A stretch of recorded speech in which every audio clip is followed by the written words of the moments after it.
Welcome to WYCD Wicked. That stands for What You Can Do. Apologies, I was just reading the woes of Rex track there. Man, I hope you enjoy retirement. I hope you find enjoyment. I had a brother-in-law who retired and it didn't take, and he went back to work, and it broke my heart vicariously. To me, I think any peace you can get on this earth, you have earned. You were working through some of the worst times to be a worker in the United States, including rather recently, in the grand scheme of things, the 2008 financial crisis. So I hope you find happiness, man. Truly. Oh, mercy me. It's welcome to WYCD Wicked. That stands for What You Can Do. I'm not sure if I said that yet. How's everybody doing? Pinker Bell, nice tie. Thank you very much. I was hemming and hawing over which tie. Jess Rush, did Trump get indicted yet? I just woke up from my nap. We got a new indictment. Speaking of the White Devil, we got a new indictment on a Trump case. So in a sense, yes. Rex Trek. Oh no, I'm glad I'm not working at that. Good. I'm glad, man. Han Solo. Howdy. Hello to you, Mr. Solo. Christy Zilkowski. Hello there. Of course, Wicked Foxy Dragon. Good to see you, my friend. And Zoe. I'm not sure if you're aware of this, but Zoe's a good girl. This is true. She's a good girl.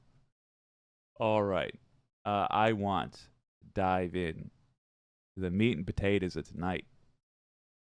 It's a fun one. Jess Rush, I hope your naps are always this productive, because boy, this was a good one. Start this segment. Ooh.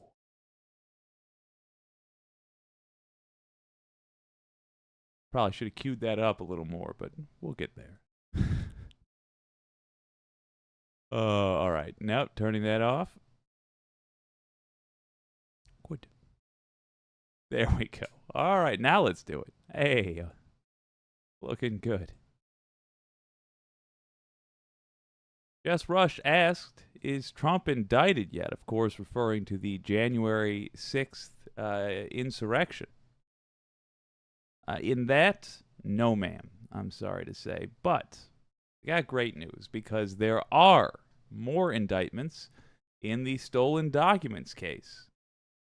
Now, if you're not familiar with our fetching of late, one of the complaints was that whole server room incident wasn't reflected in the charges for Trump. Some of the others involved. That said, my assumption was that these people all flipped. Turns out no. Or if they did flip, they didn't do it to Jack Smith's satisfaction, because there are yet more charges now against somebody who appears to have helped cover up Trump's crimes. And by the way, this person did not act independently. So the stuff that's going to bury this guy is also going to bury Donald Trump. This document that's just been released by the United States District Court, Southern District of Florida. It's entitled Superseding Indictment. The grand jury charges, and lists all the charges. And it says this is a case involving the United States of America versus Donald J. Trump, Walt Nauta, and Carlos de Oliveira. So it's a significant development indeed, and there's a lot of information in this document. Andrew McCabe is still with us, the former deputy director of the FBI. What do you make of this latest allegation that the Trump team, that these three individuals specifically, tried to delete surveillance footage? Real quick, just for background on Andrew McCabe. This fella worked, I believe, under Trump and got utterly screwed over by him. Let's find out. Andrew McCabe, retirement, Trump. Ex-FBI official Andrew McCabe fired by... Yeah, so this was the guy that was fired less than 2 days before he was set to retire and therefore would have been eligible for his full pension benefits. That's who Andrew McCabe is. So just enjoy that little piece of background when this guy gets to report on his former terrible, technically boss, I guess, in the grand scheme of things. But anyway, when this guy gets to reflect on Trump's doom, there's an extra little soupçon of flavor there. I'm sure I'm misusing that word. I just heard it somewhere. There's a little dash of flavor there for you.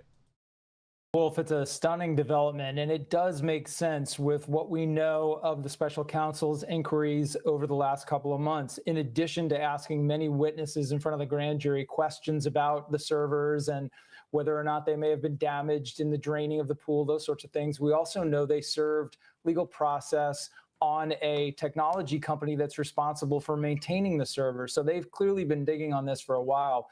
It's also... Real quick, hold up.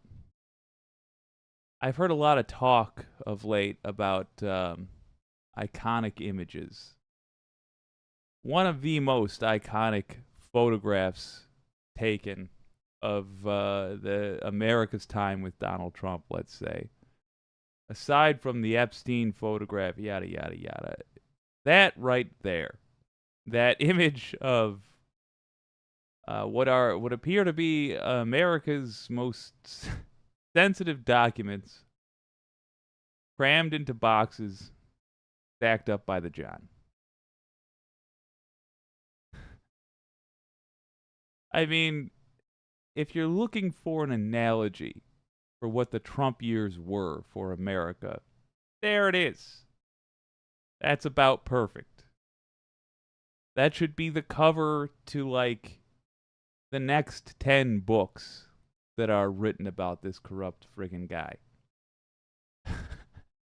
just the documents of America in the crapper. Responsible for maintaining the server. So they've clearly been digging on this for a while. It's also the charge that we're hearing about against the former president is particularly damning because as we've talked about the previous charges, we were all struck when the original indictment came out and it showed the president's direct involvement in things like reviewing boxes and looking at the materials that were in there, really kind of evidence that would undermine any sort of defense that he could possibly say at trial, saying, I didn't know that I had national defense information. Well, this charge alleges not just that he knew what was in the boxes, but he was actively involved in trying to destroy evidence. The surveillance tapes, knowing they'd been subpoenaed, that he may have been, it's an allegation at this point, actively involved in coercing others, asking others to destroy that evidence. That is the very heart of obstruction of justice. And it certainly is. Man, oh man, it certainly is. Really important to note. Take Donald Trump out of the equation in your head every time you're wondering how serious is this for Trump. You know, when one of his people gets charged with a thing, whether it be Giuliani or Eastman or these people who were nameless until they got in such big trouble that their names were read on the national news about it. You're wondering how serious is this for Trump. Take Trump out of the equation and ask yourself if the crime still happens.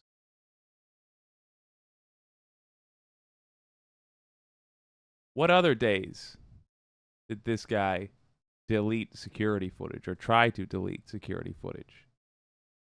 Maybe successfully, I don't know. What other days? None, I have to imagine, because why would you?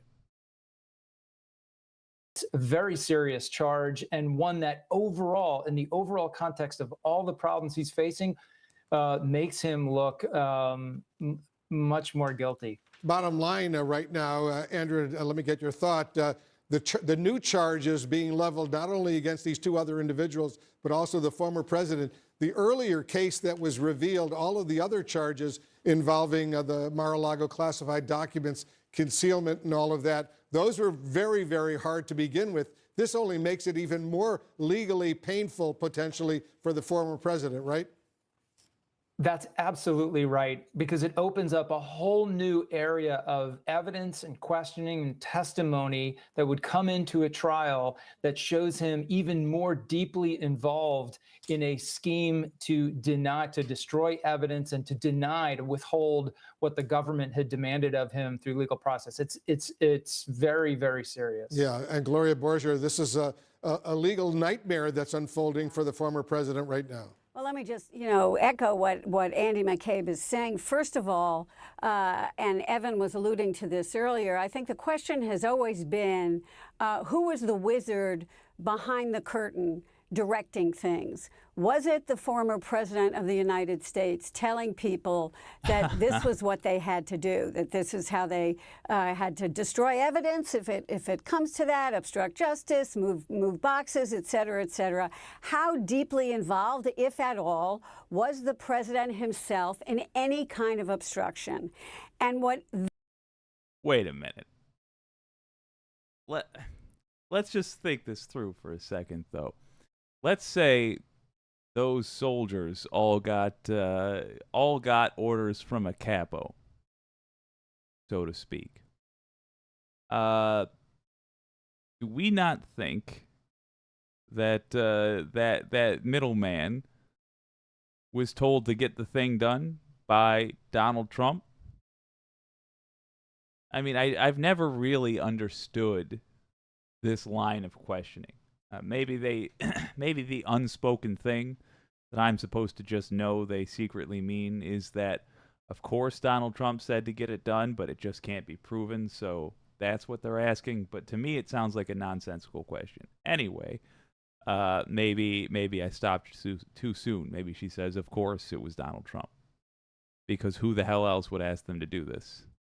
This alleges is that the president, former president, was deeply involved. He was, okay, according to this, the wizard behind the curtain. The other thing that really strikes me, and I've learned this over the years from covering these cases, is that timing is really, really important. And what would have tipped off these prosecutors to saying, okay, we really need to kind of pay more attention to these phone calls is that because the call was placed shortly after prosecutors had issued their subpoena to Trump's company, the Trump Organization. So when you look at a timeline, you have to take a look at this and say, well, why would they move this footage if the subpoena hadn't demanded the surveillance tapes?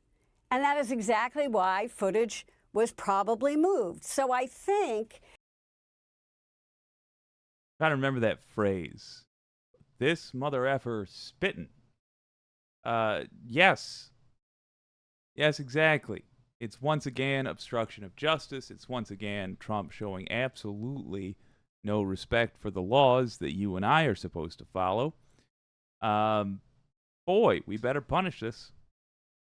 Looks like we are, though. I almost don't know what to do with myself, if I'm honest. Jack Smith should be Attorney General. I would take Jack Smith as Attorney General over Merrick Garland. Not yet. Not yet. I like what he's doing right now. No notes. I'm just saying for the future, after we put Merrick Garland on an iceberg and just sort of push that out to sea, what we should do is make Jack Smith the Attorney General. Or Dana Nessel. I'll take either. I'm just enjoying this.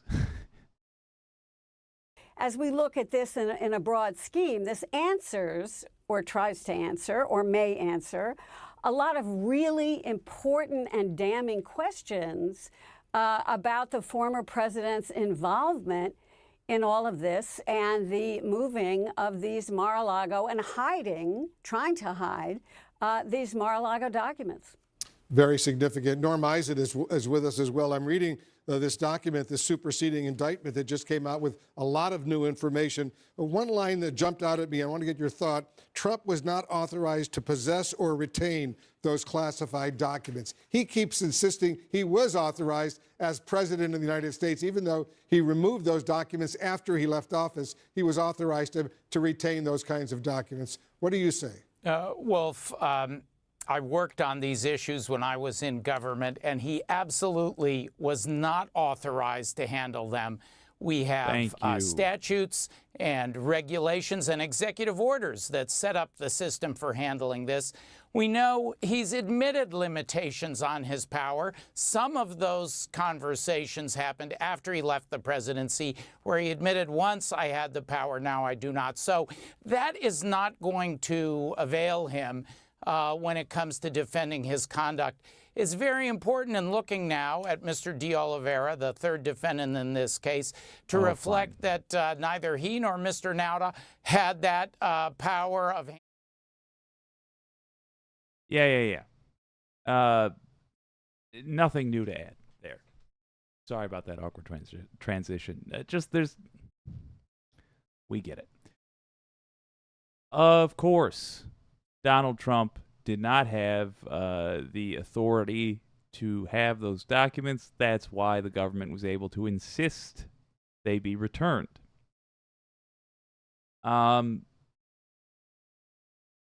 Third person in this, my only thoughts are that the guy either did flip initially and was found to be unsatisfactory. That could go any number of ways for us. Most of them good, believe it or not. I doubt very much the entirety of the case hinged on his testimony, if he was planning on giving it, because there is an obscene amount of evidence. I mean, we've had a pretty decent gander at what they've got. No one piece of it is crucial. And all of it is, because all of it is so damning. One thing that would be bad is if one of the charges pending on Trump was contingent on this guy. Like, one specific charge was contingent on this guy's story, and it was found out that he lied about that particular story, because it will come out eventually that was the course of the investigation, and that will be used as an excuse to dismiss the entire trial in the eyes of the public. But I'm playing devil's advocate, I guess, for the absolute worst case scenario. And regardless, all we really have to worry about is reality. Did the government behave appropriately? Are they charging people who appear to have been involved early on? I was saying that I don't like the idea of only going after the boss. I think Democrats understand people so poorly that in their minds, and I say Democrats because they were the ones complaining largely, in their minds, if you go after too many Republicans, it'll be seen as political. We wouldn't want to be political, and so we're going to act based on politics. Whereas the view of a lot of other folks was that no, if you act politically, it'll be seen as political. If you only go after Donald Trump, then it will be seen as a witch hunt. So I'm delighted to see that they are going after the guy who was involved with the destruction of evidence. I mean, you cannot thumb your nose at the U.S. government like that and not experience repercussions. Otherwise, why do any of us have to obey the law? Hell of a thing to say in a case involving Donald Trump. You don't have to do anything for this. One of the reasons I'm getting, I think, a little more comfortable playing court updates is that we should enjoy the things we've earned, and y'all earned this. When this channel started, not too terribly long ago, there was questions still as to whether Trump would be ever charged for anything at all. And folks like you out there who took an interest in content talking about this guy getting charged, and who made phone calls and emails and generally made a hell of a lot of noise about this stuff, folks like you are why anything got done at all. At all. And as proof of that, I present to you the last, 4 Republican presidents we've had? All criminals, I think, except for Ford. Let's see. It doesn't matter. Now I got to do it. George W. Bush, George H.W. Bush, Reagan, and Nixon. We simply let them get away with crimes. And I have no doubt that the U.S. government would have allowed Trump to get away with crimes, possibly by saying, hey, Mr. Biden, it doesn't look like there's a lot of noise being made about this. Can you spare us a lot of work and a lot of heartache, because a lot of our fellas just don't want to go after him, and pardon the man. And then Biden would have said, like, oh, I get to be the peacemaker. All right, fellas. So, good job. Be happy. Y'all earned it. I think Trump's actually going to see the inside of a prison cell.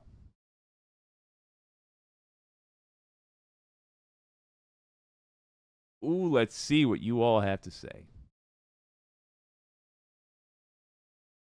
Ooh. Rex Trek, yep, all except Ford. Lock him up. Hell yes. Jess Rush, Wolf's actually a toy, like Pinocchio, or too much Botox. Yeah, he's an odd duck, huh?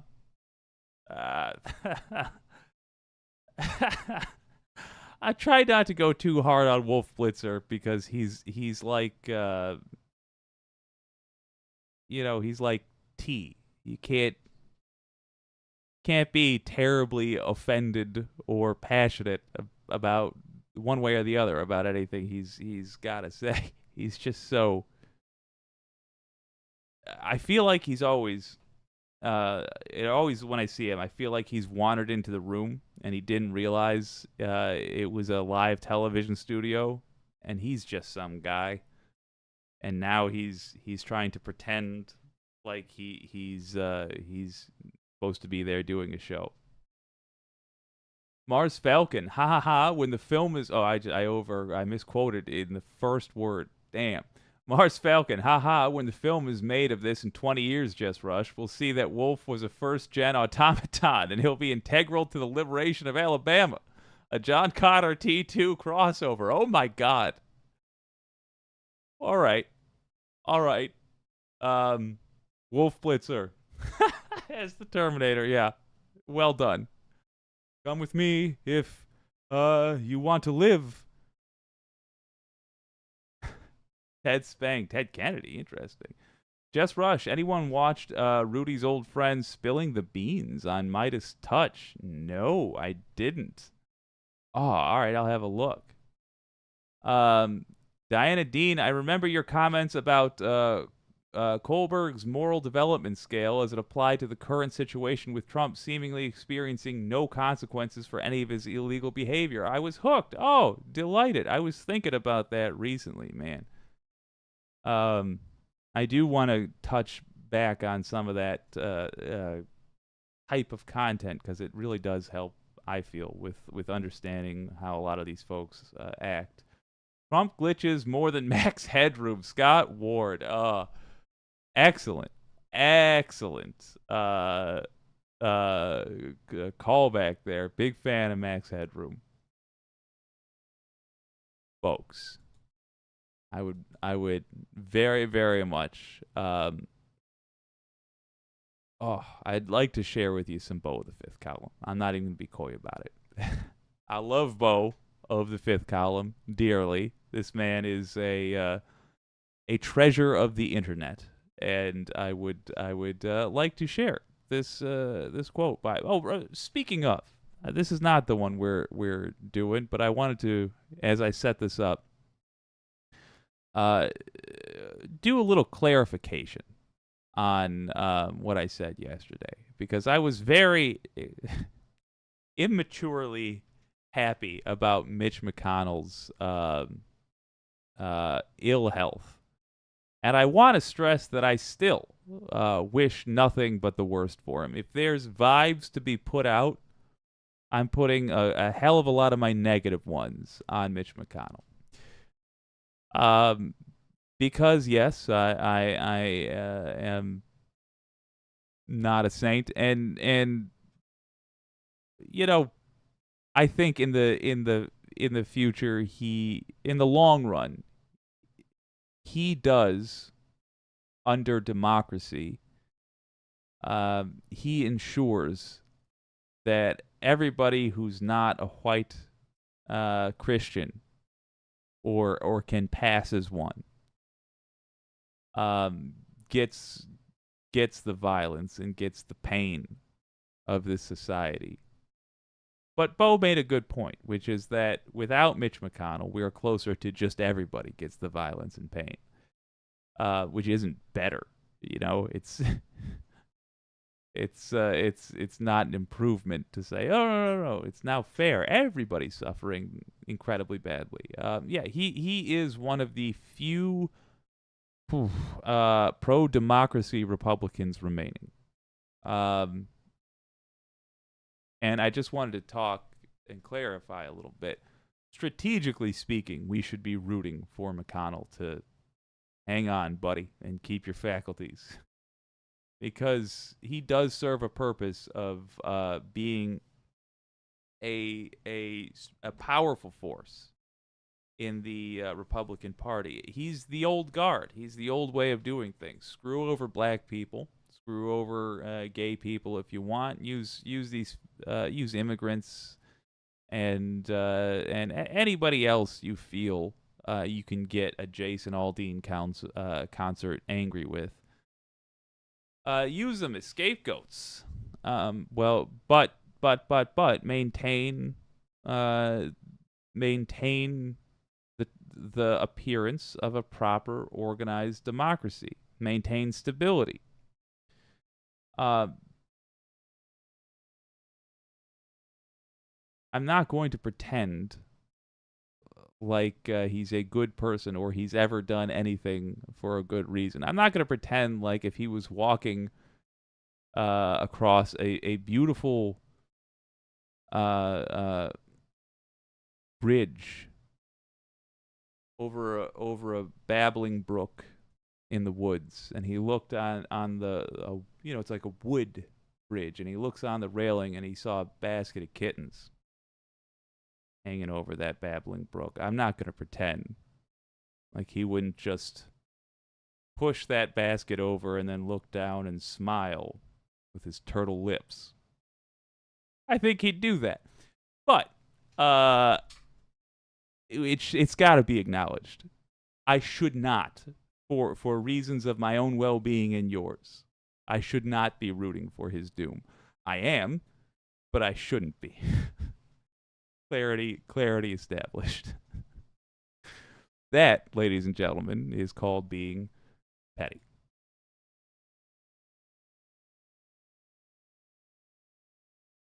But we got some different, Bo. Indeed. We've got let's try that again. Nope. Indeed, we've got some Bo of the Fifth Column here to check out. This is not about Mitch McConnell. This is about GOP primary candidates not quite getting it. And it's something we've talked about a little bit, but once in a while I see somebody do a better, say something I was getting at better, and do a arguably better job and add a little something that I feel I missed. It's nice to fill in the cracks. Here's Bo of the Fifth Column talking about GOP primary candidates committing a cardinal sin of politics, which is committed every single election cycle by experienced politicians who have seen other election cycles and should know this. But they don't, and it's done every time. They are committing the sin of trying to sell themselves to the audience of yesterday and today rather than the audience of tomorrow. They aren't looking 2-3 months down the line. Or if they are, they ain't seeing what they ought to be seeing. Well, howdy there, Internet people. It's Bo again. So today we are going to talk about GOP primary candidates for president and an issue that they are likely to face because of, frankly, an unforced error.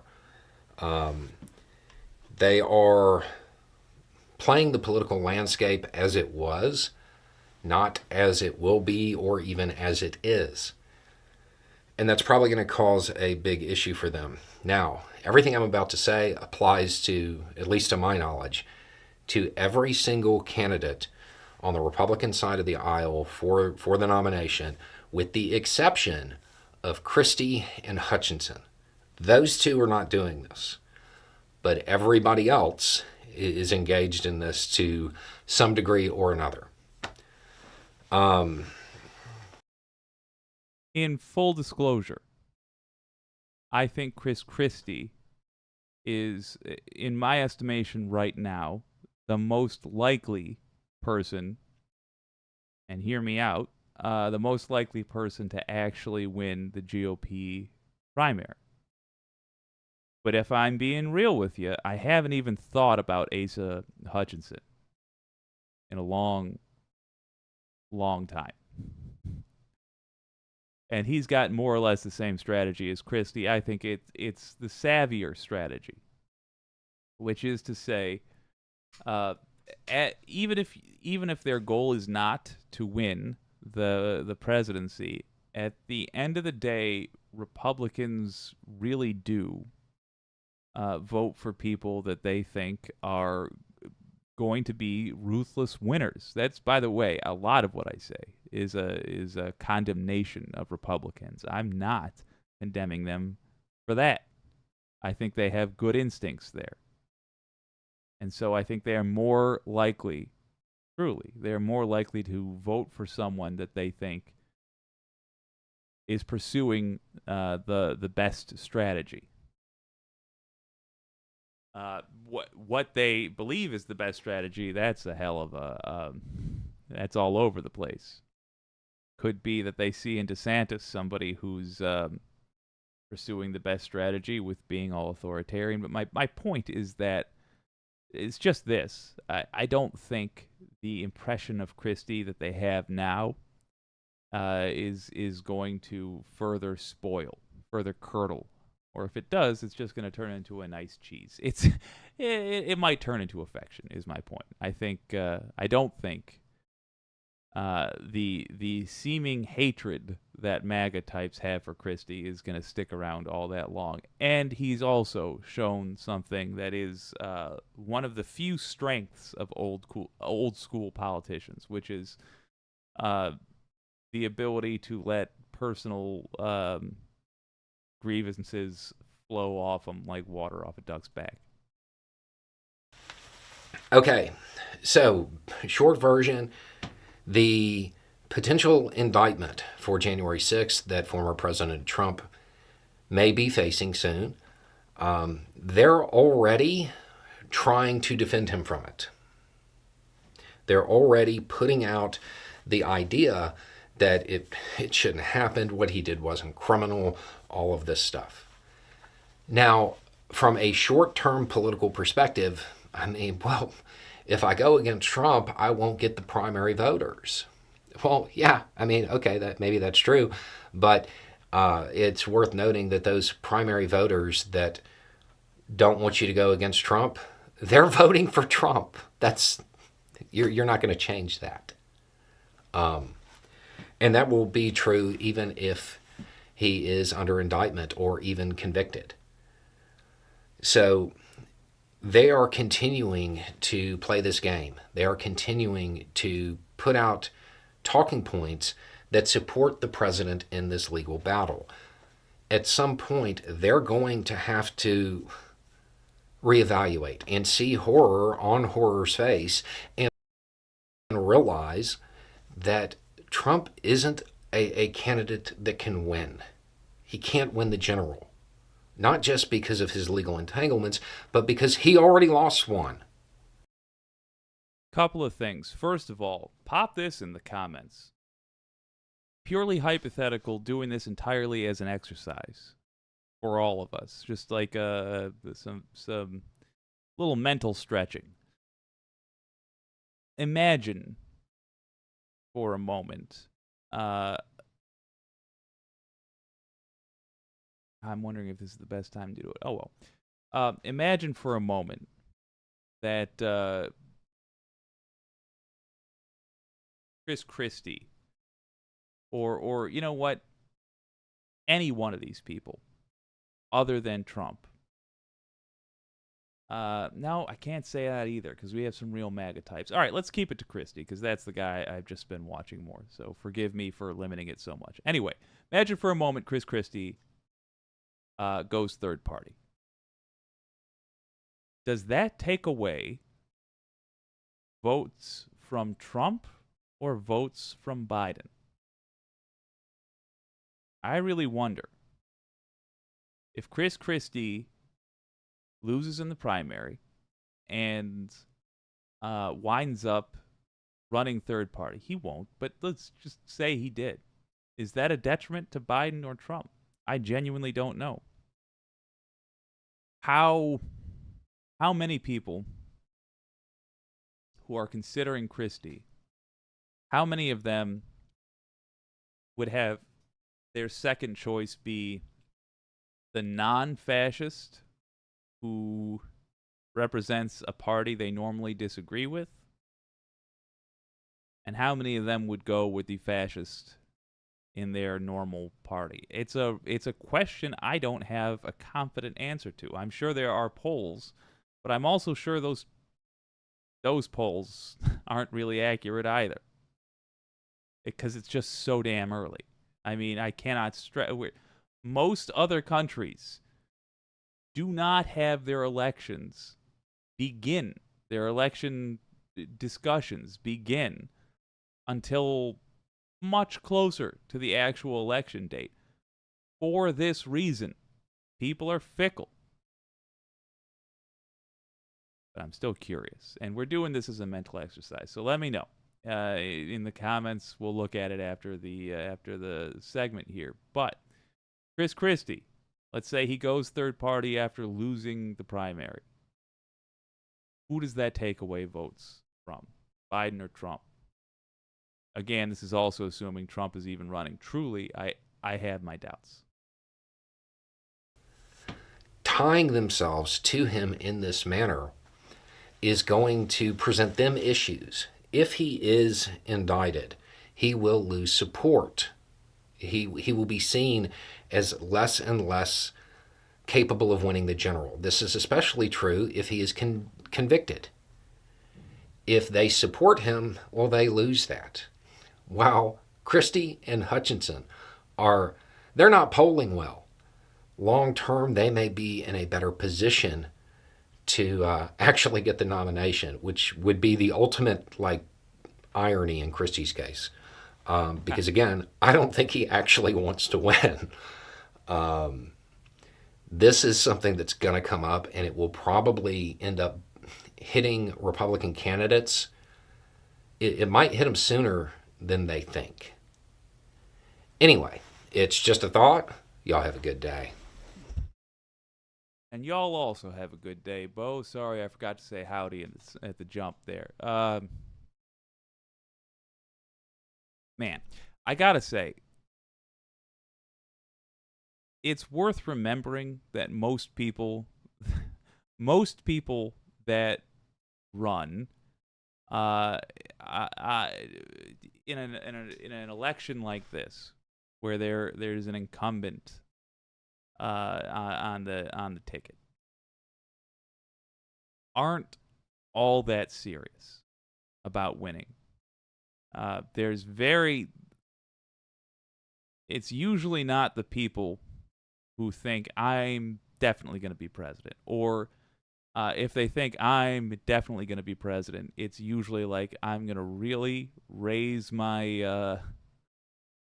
profile with this campaign. I'm going to get a bunch of basically free money from the party as the representative of the party, and I am going to win next time. Because the incumbent has a massive advantage. A lot of the folks running now are the B team.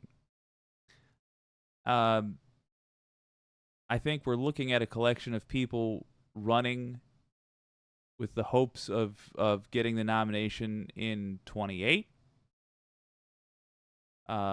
After the country has calmed down, saying, remember me, I was the one leading the party back into sanity, back into respectability, yada, yada, yada. They're running to be the new figurehead of the party, or they're running to kiss Trump's feet.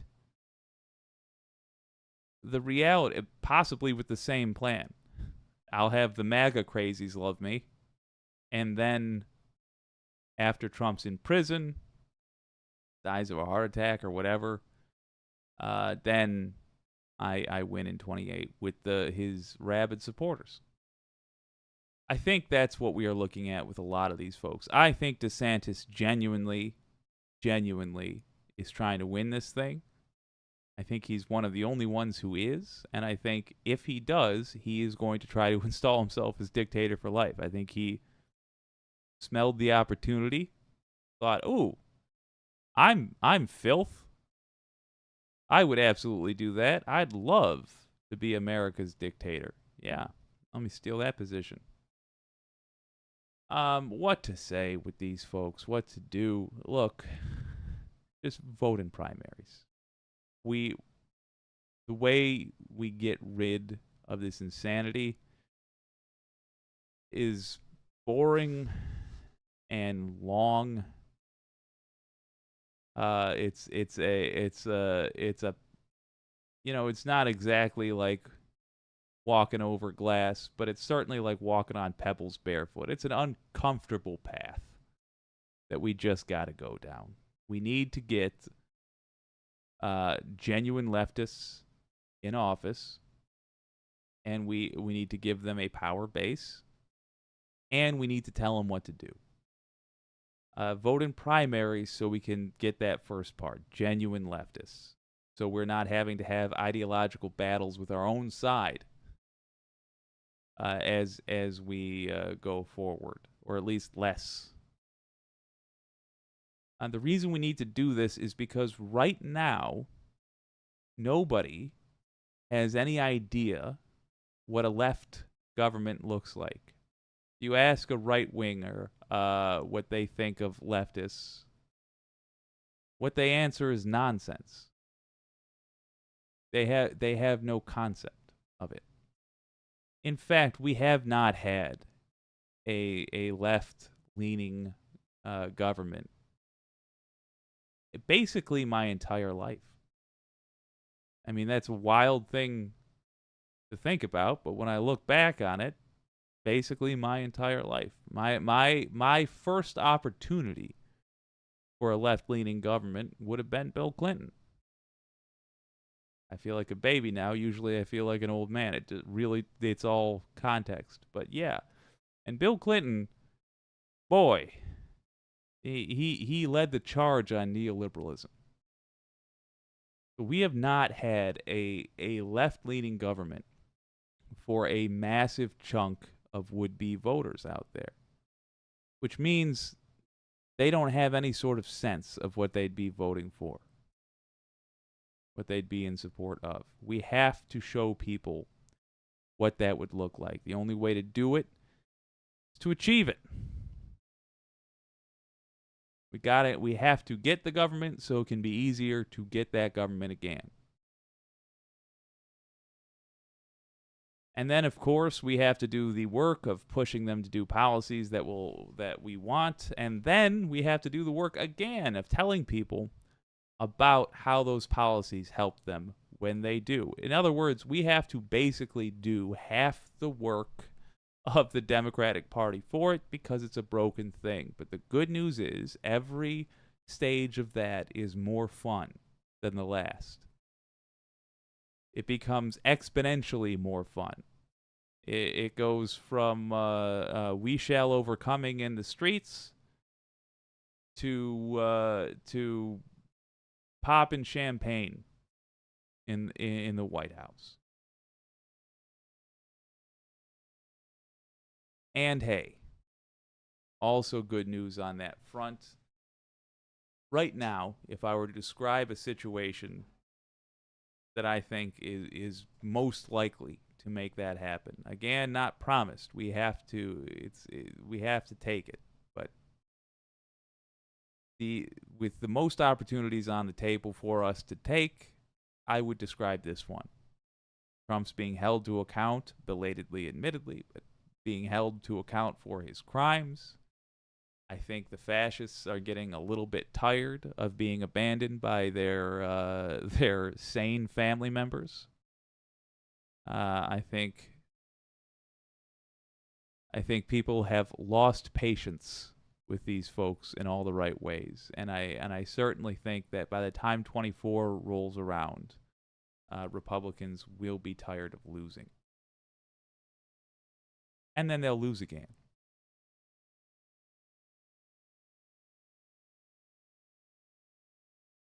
Jess Rush, it feels like a sauna outside. Oof, lordy Lou. Yes, indeed. Rex Trek, I was 16 when Carter was president. Rustbox Overton window. Yeah. Yeah. I think the Overton window is going to change drastically and soon. John Bailey, 10 years old during the Carter administration. Ted Sprang, I was 6. Interesting. Christy Zilkowski, he also just let go of a bunch of staff, Deborah. He's almost gone. Oh, you got to be talking about DeSantis. Oh, I will be voting blues his Rex Trek. My life too. Yeah, maybe Carter a tad. Yeah, a little bit, but he was so inconsequential, you know? Ooh. Ted Sprang, anybody remember the liver pill joke? No. Liver pill joke. Politics. Had more money than Carter had liver pills. During appearance on the Rachel Maddow show, he said that a political opponent had more money than Carter had liver pills. I don't follow that. Oh, she's got more nerve than Carter's got liver pills. Who's blissfully ignorant of reality. Interesting. I need to get read up on my southern sayings. Rex Trek counting on Gen Z. Yeah. They are essentially the cavalry. Ted Sprang saying stop counting. Let me agree with you both here, actually. I am excited for Gen Z. I think they are the cavalry. But I do think Ted Sprang has it right here. We owe it to these kids to set the table for them. In the March for Our Lives, maybe, top 10 shameful moments of my life was realizing that children in the United States had to literally engage in political demonstrations advocating that they not be shot in schools because we couldn't get our act together and protect them from being shot in schools. They might be the voting bloc that saves America. I mean, they genuinely might swoop in here and save the day. And I hope we get that kind of participation out of them, genuinely. But we have an obligation to ensure that not a single Gen Z person needs to show up. We won't know this until the day after. But we should get all of our friends with streaks of gray that we possibly can into that GD voting booth and have us collective, proper adults, entirely grown generations, let's say, win one for these little gippers. I think we owe them that.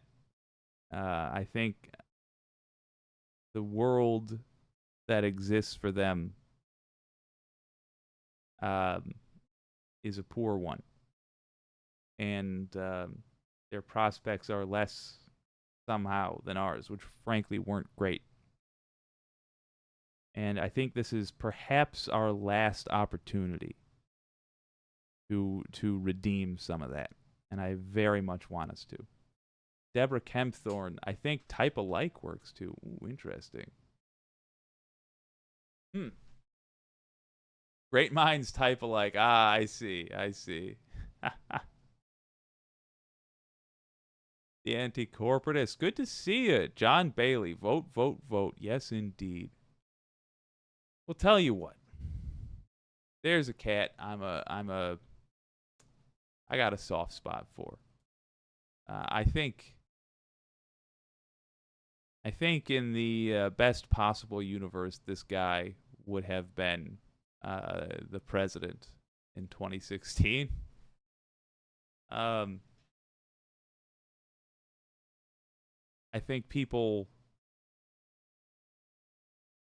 think we missed an opportunity to have a figure that genuinely would have healed America.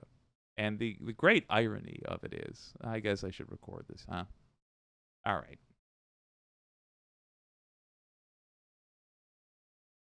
I think in 2016, we missed an opportunity to have a political figure that genuinely would have helped America. And as I was telling the Wicked Senate a moment ago, I think the great irony of it is an old white man. For a group that obsesses over identity politics as much as the Republicans do, it's ironic to me that they missed out on what I think would have been an opportunity for them to be able to gloat about the wonders of the stereotypical American president. Bernie Sanders is out talking some sense to the American people yet again. What's he talking about? Military defense. Excuse me. What? Military defense? What other kind of... Anyway. Defense spending. The budget for our military is what I was awkwardly trying to say. Here's the deal. We got out of a war, and our defense spending went up. This is corruption. Plain and simple. Here's Bernie Sanders talking about it.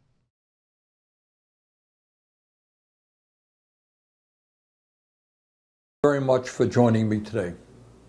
The United States Senate is now debating an $886 billion defense authorization bill. This is more money than all the other discretionary programs in the federal budget combined. And what I'm saying... Wait just a gosh darn moment. That's what I want to pull up right there.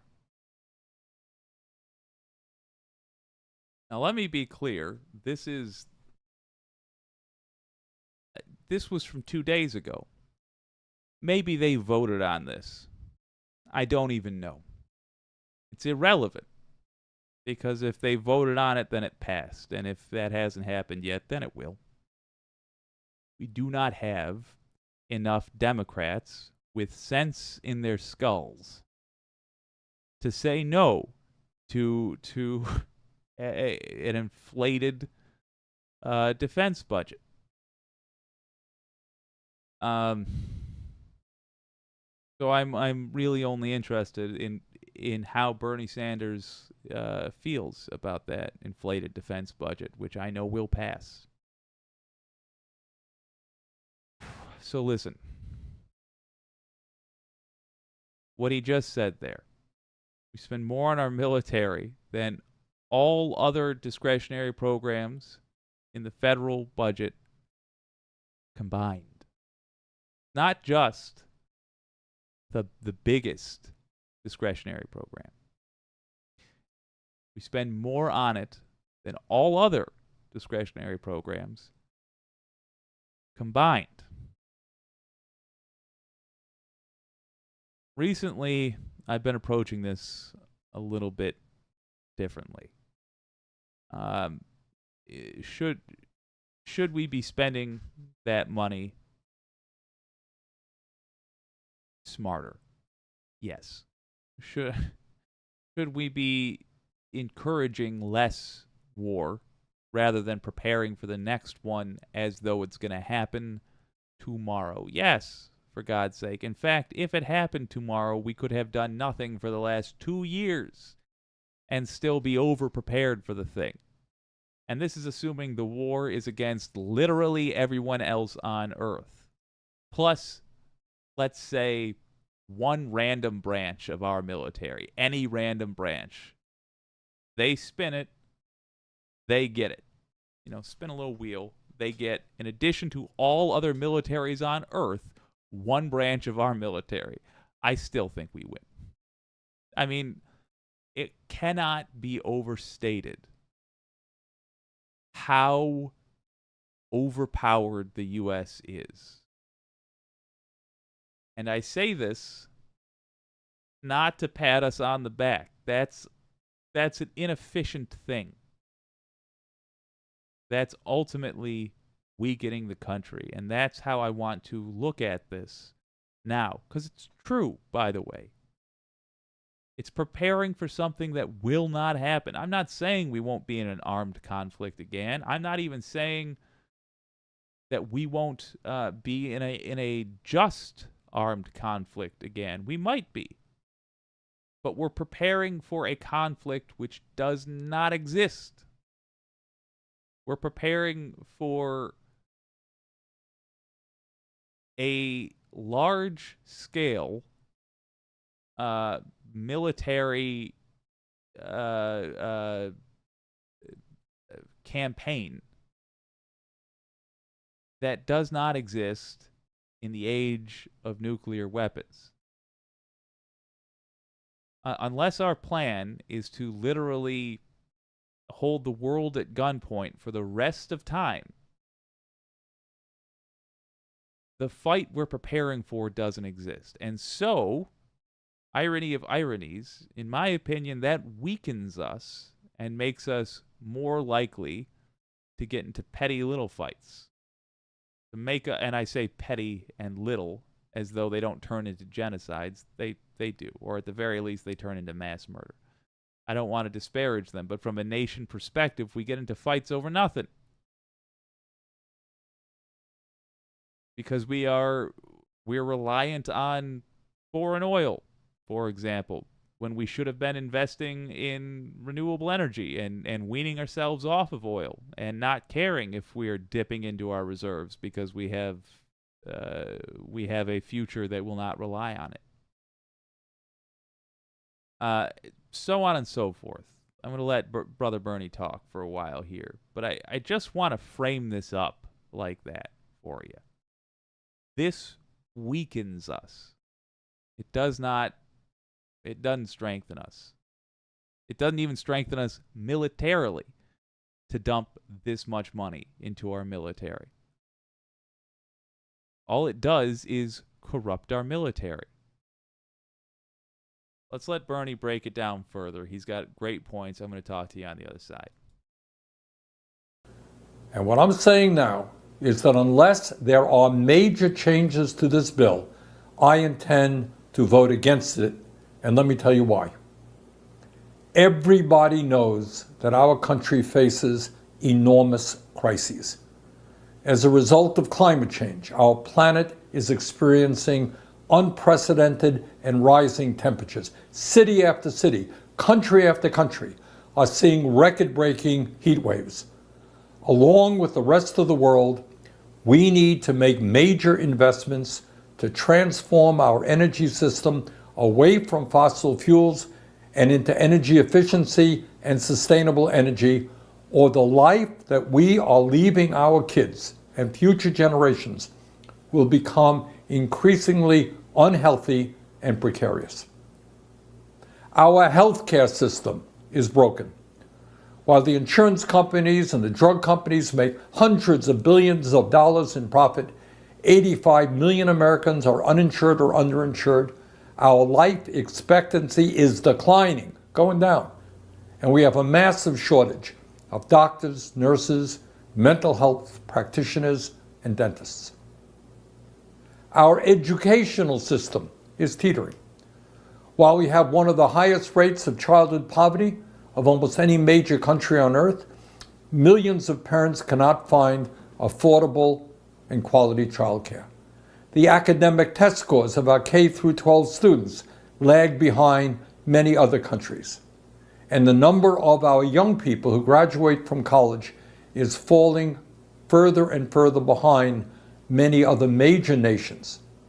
All the while, 45 million Americans are struggling under the weight of student debt.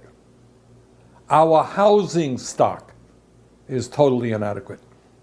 While gentrification is causing rents to soar in many parts of this country, some 600,000 Americans are homeless, and 18 million people are spending more than half of their limited incomes on housing. 3 blocks, just a few blocks away from our nation's capital, Americans are sleeping out on the streets.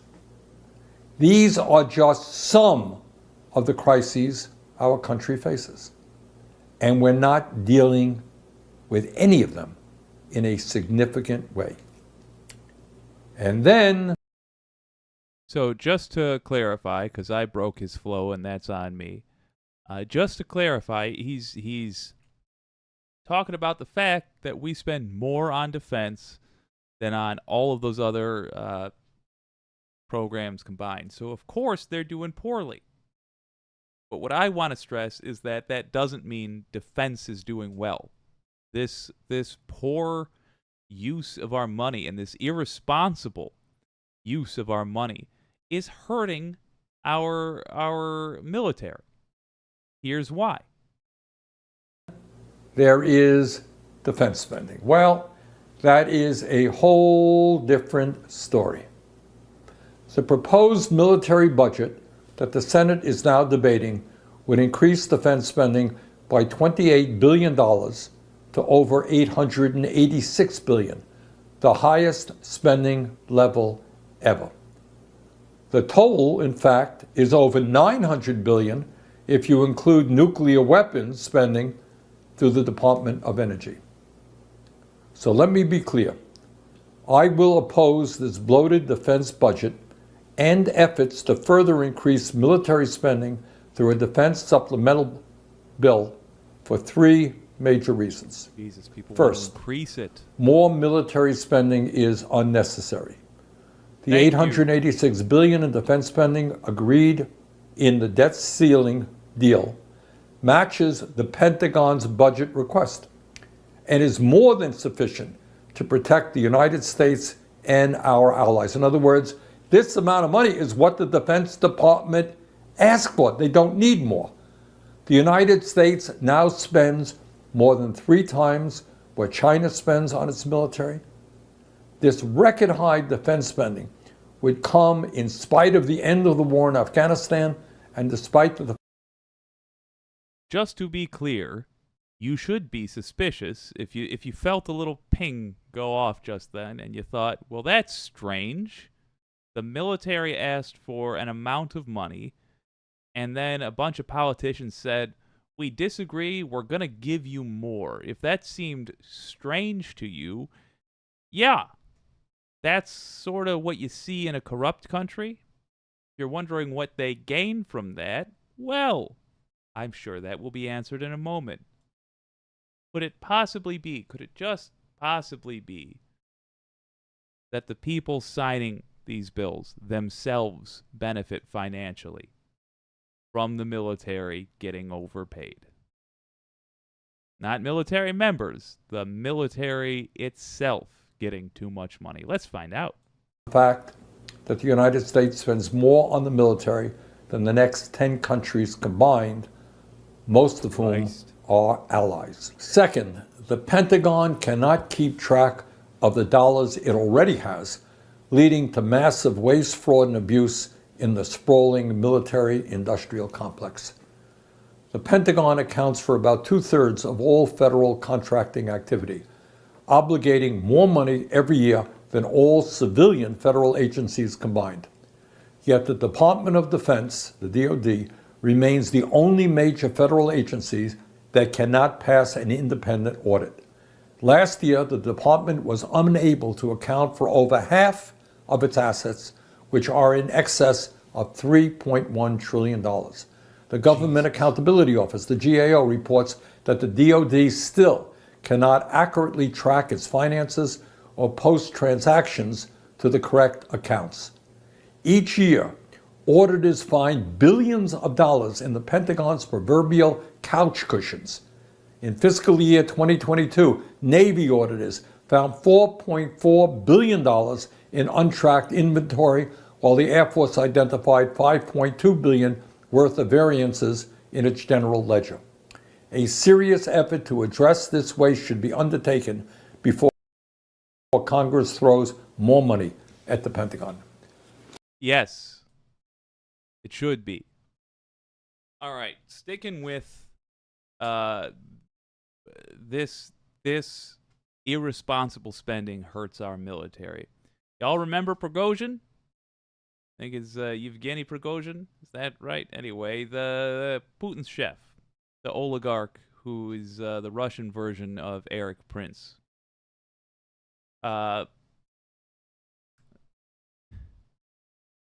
This is how that happens. We pay contractors. In this case, he's talking about defense the people that make the guns. We pay them entirely too much.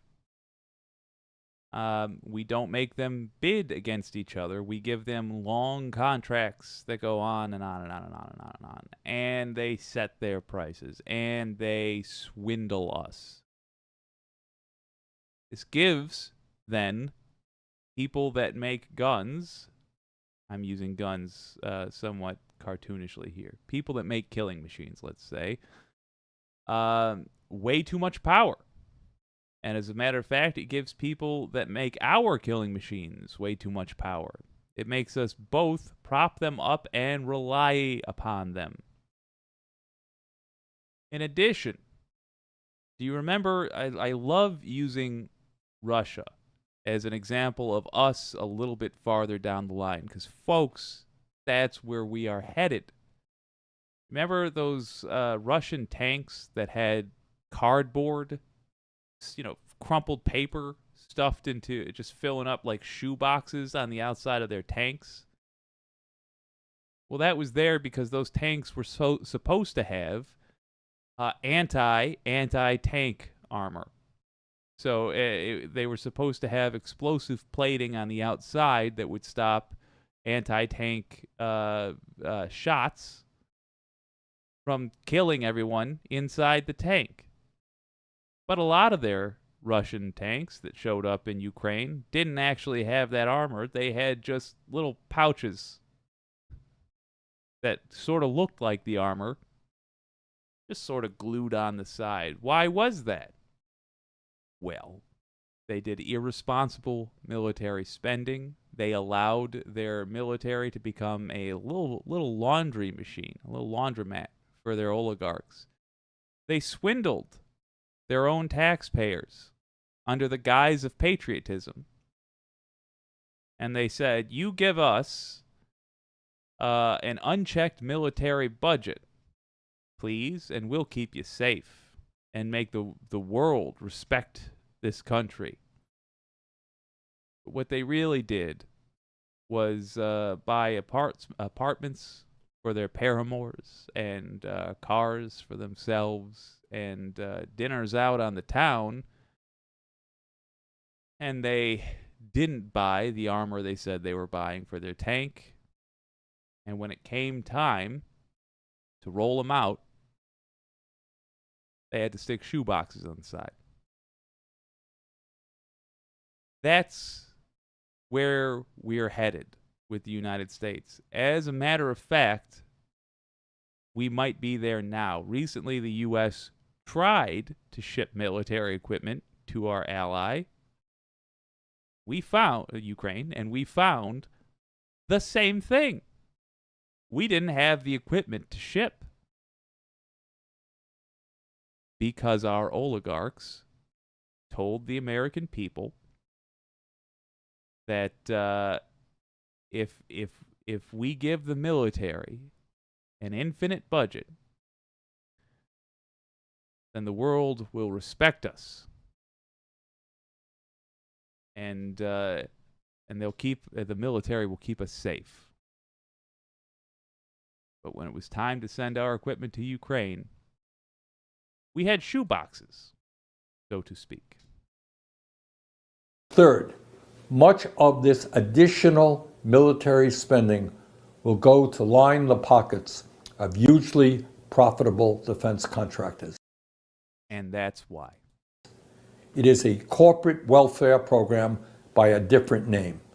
Almost half of the Pentagon budget goes to private contractors, some of whom are exploiting their monopoly positions and the trust granted them by the United States to line their pockets. Repeated investigations by the DoD Inspector General, the GAO, and CBS News have uncovered numerous instances of contractors massively overcharging the Department of Defense, helping boost these companies' profits to nearly 40%, and sometimes as high as 4,451%, while costing U.S. taxpayers hundreds of millions of dollars. TransDigm, Lockheed Martin.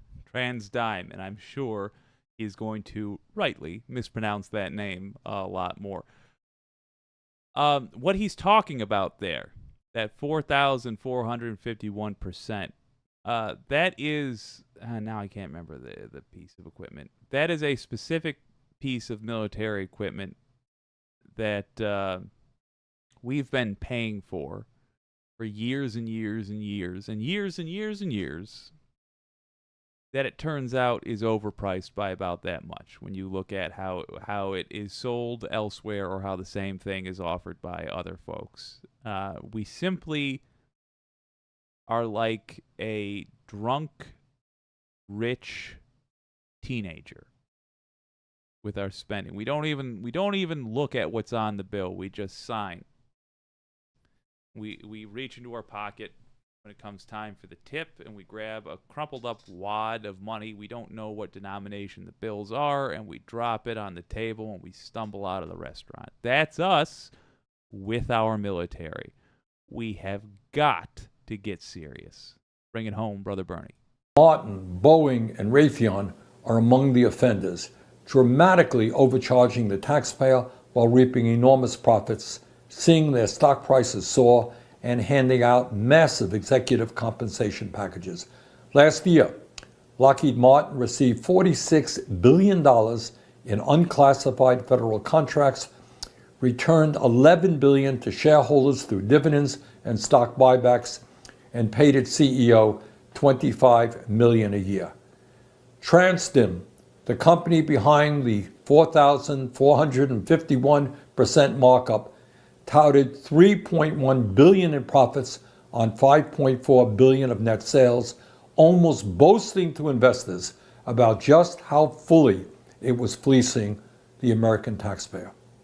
The fact that a share of the profits from these lucrative contracts will flow back to the congressional backers of higher defense budgets in the form of campaign contributions, America's unique system of legalized bribery, makes the whole situation even more unconscionable.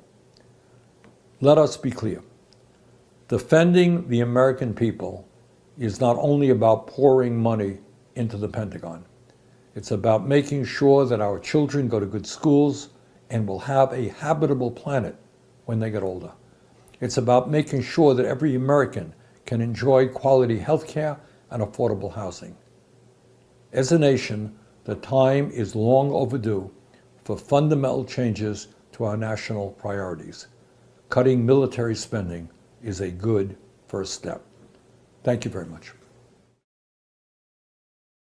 You know, I think in the United States, because for most of our lives, if you're able to understand the words that are coming out of my mouth, if you're not a kid born within the last 4 years, then for most of our lives, we haven't, as a culture, as a nation, we haven't paid attention to the look for a button that's not there.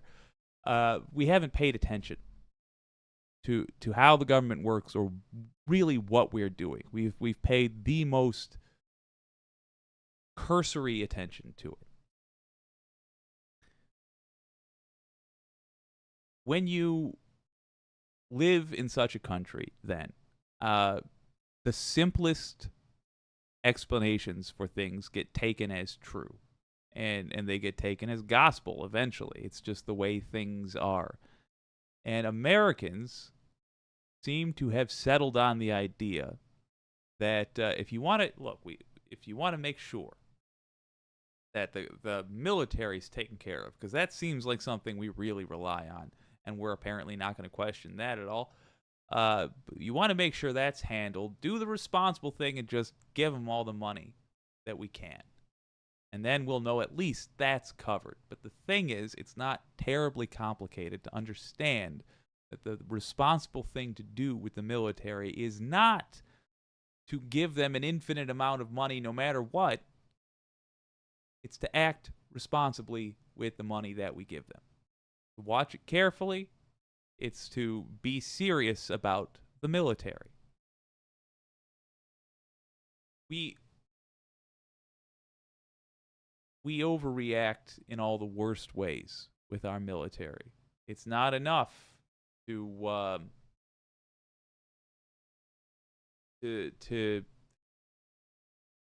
have the best military, or the most imposing, let's say, military in the world. It has to be bigger than the next X many nations combined. What is it, 10? Not enough to have allies who mostly make up those 10 other biggest militaries. We then give more and more and more, but there is a point of diminishing returns, and then there is a worse point where we have now crossed, where giving more funding hurts the military. Number one, we have corruption encouraged, and it's here. Most of our, not most, let's stick to what I can say with absolute confidence. A huge chunk of our spending is waste. Doesn't do anything for us other than make somebody who's rich into somebody who is filthy rich. It also has consequences that are going to genuinely bite us in the butt if we ever really do need our military. All of our military leaders right now have no idea how to operate within a strict budget, because they have literally never had to. War is a logistics game. This isn't because I'm secretly a soldier boy. It's because that has been the truth of it throughout all history, all recorded history. The logistics game. If we get into a genuine, extended conflict, I mean, if we get into let's say a second Korean-style war, we will be led by a generation of leaders that will have no idea how to operate within a set of constraints.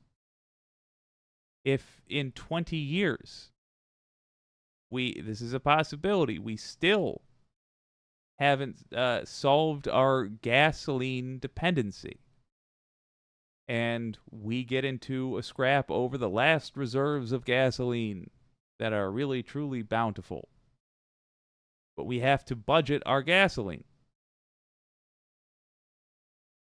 because there's just a finite amount. That's what the war's about. The military leaders, they will be having to learn how to do that as they go. And they will be up against militaries which are very familiar with being responsible with the resources they have. I'm not saying this is like guaranteed to happen. Oh, yes. I'm just saying we're weakening ourselves in 1,000 little ways, and we're gaining nothing for it. In fact, we're hurting ourselves quite a lot with what we are not purchasing, as Bernie pointed out in the beginning there. And if we want a strong America, we need to get serious about what we do with our dollars, but also, and offer this to your traditional GOP friends if you've got them, the people that like the aesthetics of being responsible, and so they vote GOP because it's thought to be a responsible vote, even though now we've seen they are anything but. It is weakening our military to overfeed it like this. There's 1,000 examples of the ways in which we have bloat. But if you want to sum it up easily for them, just point to the fact, point to two things. Point to, first of all, the easiest to understand concept. We got out of a war, and then next year we increased our military spending. Then the other thing, point to the Russian tanks. Russia's corrupt military showed up to Ukraine with ghost equipment. Equipment that was on the books, but wasn't really there. Ukraine's a smaller country than Russia. They're fighting a war with borrowed equipment. That ain't a place you want to be, I'll admit that. But then we showed up to Ukraine with ghost equipment. Equipment that was on the books, but wasn't really there. We're headed down the same path, and we are asking to get our butts whipped by the next little guy who's used to taking on bigger opponents and has actually fought with some sense of responsibility for the resources they have. We are building ourselves up to be the next Goliath that falls to the next David.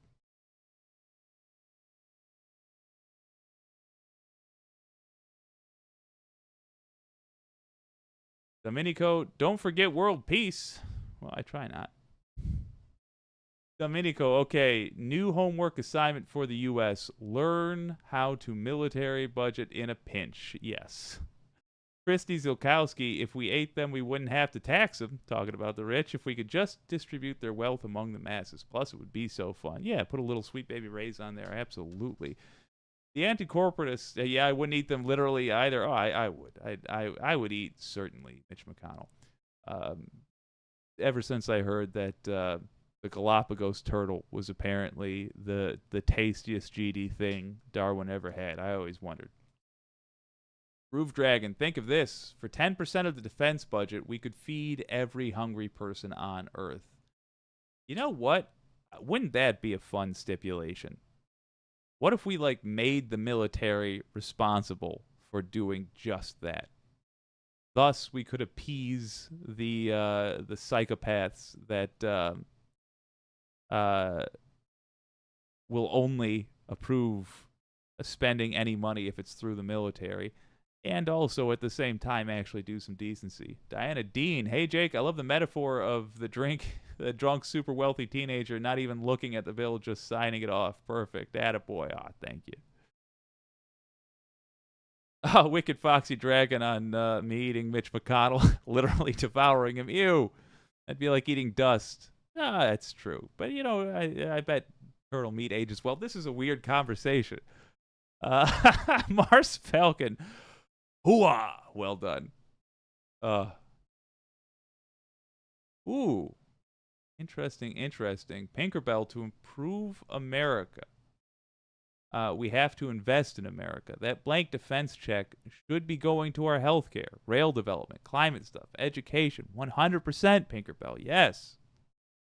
You are quite correct. Mars Falcon, we must get money out of politics. Till that happens, our representatives simply will not have the power to correct this mess. Stop money from choosing our legislators, and we'll have a fighting chance. Totally.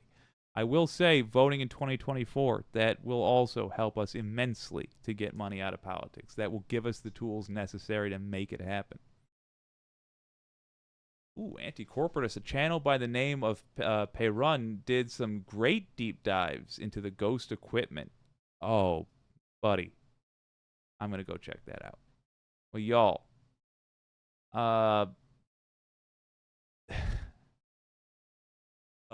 Loving those comments. Y'all, I appreciate you joining me tonight. Trying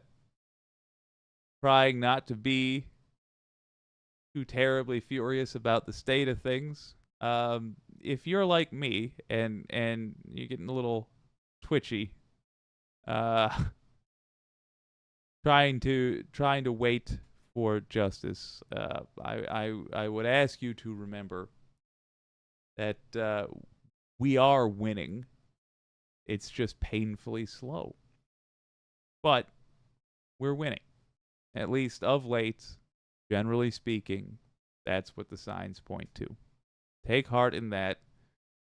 And, hey, if you got something you want me to check out, show it to me tomorrow during Friday Peace Talks? Yeah. He said, hesitant. Yeah, tomorrow's Friday Peace Talks.